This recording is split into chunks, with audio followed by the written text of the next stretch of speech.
Kembali dalam Malaysia hari ini. Terima kasih kepada anda yang masih lagi setia bersama kami seawal jam 8 pagi tadi. Baik, kita tahu bahawa banjir yang melanda kali ini agak mencabar kerana kita bukan sahaja terpaksa berhadapan dengan banjir, tetapi dalam masa yang sama kita juga berhadapan dengan pandemik COVID-19. Dan dalam menghadapi bencana atas bencana ini, pastinya kesiapsiagaan yang tinggi perlu dilakukan bagi menghadapi masalah banjir kali ini. Dan untuk bercakap mengenai kesiapsiagaan ini, di talian video sekarang ini bersama kami adalah Datuk Hussein Omar Khan, Pengarah Session Pelaksanaan Operasi Agensi Pengurusan Bencana Negara NADMA, yang akan bercakap mengenai kesiapsiagaan ini. Assalamualaikum Datuk. Waalaikumsalam. Apa khabar? Baik, alhamdulillah. Datuk sihat? Alhamdulillah juga. Okey, baik Datuk. Bercakap mengenai kesiapsiagaan ini, mungkin Datuk boleh memperincikan secara jelas apa kesiapsiagaan yang dilakukan oleh pihak NADMA dalam menghadapi banjir kali ini. Tambahan lagi, kita sekarang ini berdepan dengan pandemik COVID-19. Pastinya berbeza situasinya. Bagaimana Datuk? Silakan. Terima kasih Mas Sheila. Selamat pagi kepada semua penonton. Seperti biasa tahun-tahun sebelum ini, NADMA sebagai peneraju dalam pengurusan bencana. Apabila masuk saja ke penghujung tahun, monsun timur laut antara Oktober sehingga ke Mac, NADMA akan bersiap dari segi berbagai persiapan. Bermula dengan pelancaran bulan kesiapsiagaan monsun timur laut yang akan bermula pada Oktober, dengan mengadakan mesyuarat-mesyuarat penyelarasan di peringkat pusat, negeri dan juga daerah yang melibatkan Jawatankuasa Pengurusan Bencana pusat, negeri dan juga daerah. Dalam kesiapsiagaan ini, kita akan menyarah dari segi persiapan aspek dan juga SOP. Jadi pada tahun ini kita berbeza sedikit kerana kita menghadapi bencana dalam bencana. Kita menghadapi banjir pada penghujung tahun ini di beberapa negeri yang terjejas dalam keadaan pandemik COVID-19. Jadi dalam keadaan seperti ini, kita mengeluarkan tambahan SOP yang sedia ada seperti penjagaan diri sendiri dari segi petugas itu sendiri.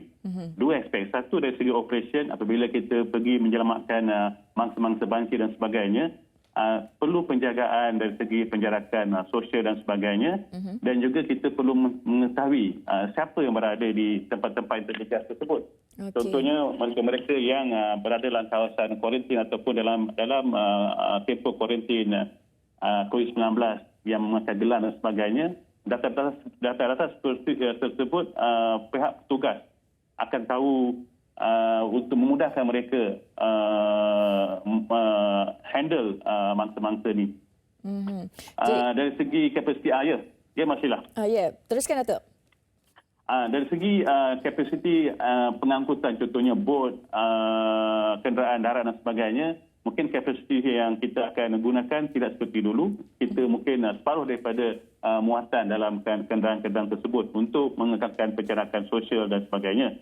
Dan mereka yang bergejala kemungkinan akan diberikan pelitup muka ataupun face mask bagi mematuhi SOP yang sedia ada lah. Begitu juga dengan pusat-pusat pemindahan. Sekiranya dulu setiap pusat pemindahan akan melibatkan 300 orang contohnya, kini separuh daripada itu, mungkin dalam 200 lebih saja sebab kita mengekalkan jarak penjarakan sosial. Jadi dalam keadaan ini kita lebih prefer ataupun lebih mudah menggunakan sekolah-sekolah yang mempunyai bilik-bilik darjah. Jadi kalau keadaan mengizinkan, kita akan menggunakan satu keluarga satu bilik darjah dan sebagainya. Jadi dari segi pengasihan fizikal di sekolah-sekolah itu telah ada lah. Okey. Baik Datuk. Kabarnya NADMA telah melakukan persiapan dari awal tahun lagi. Jadi mungkin Datuk boleh ceritakan, kongsikan sedikit mungkin antara cabaran-cabaran yang dihadapi NADMA dalam membuat persediaan dalam menghadapi banjir kali ini. Cabaran yang kita hadapi dari segi pematuhan pada SOP lah. Contohnya apabila keadaan terdesak, ramai yang nak berpindah dan ada yang berpindah pada waktu-waktu yang akhir. Jadi ini menyukatkan petugas untuk mengambil mereka di lokasi-lokasi mereka berada. Kemungkinan laluan tu lebih sukar untuk ditempuhi lah berbanding dengan di peringkat awal banjir. Jadi ini satu cabaran yang lebih berat kepada petugas, sama ada daripada PDRM, APM ataupun bomber yang menggunakan aset seperti bot dan sebagainya lah. Jadi yang keduanya dari segi keadaan setiap mangsa-mangsa tu. Mungkin kita tidak mengetahui adakah mereka atau mereka adalah pesakit COVID ataupun close contact dan sebagainya lah. Kiranya data-data yang kita peroleh tidak tepat ataupun lambat diterima dan sebagainya. Jadi kepada mungkin mangsa-mangsa banjir ini yang tidak sihat, keadaannya demam dan sebagainya, adakah mereka ditempatkan di satu kemah yang dihaskan, Datuk?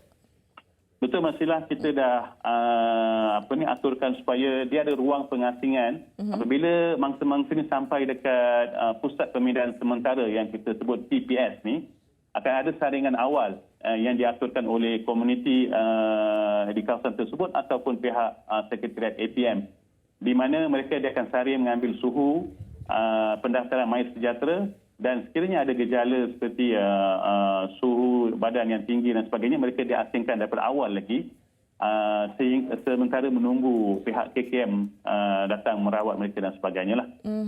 Jadi Datuk melihatkan kepada keadaan banjir, mangsa-mangsa banjir, adakah Datuk melihat apa keperluan yang perlu diperlukan oleh mangsa-mangsa banjir ini? Mungkin hygiene kit ataupun pek makanan lagi? Ya, dari segi keperluan, apabila mereka sampai saja ke pusat pemindahan sementara ni, mereka akan dibekalkan dengan mask, mereka akan dibekalkan dengan kit makanan. Yang mana pihak NAMA telah berkooperasi dengan Pharma untuk membekalkan kit makanan kepada di pusat-pusat pemindahan inilah. Dan dari segi penyediaan makanan, pada kali ini kita tidak sediakan seperti buffet dan sebagainya. Kita akan buat makanan berbungkus dan diadakan kepada mangsa-mangsa di setiap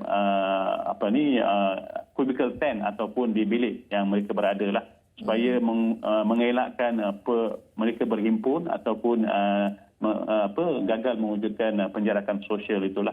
So itu antara perkara yang kami masukkan dalam SOP baru pada tahun ini. Jadi pematuhan SOP oleh mangsa dan juga petugas semua bagus ya?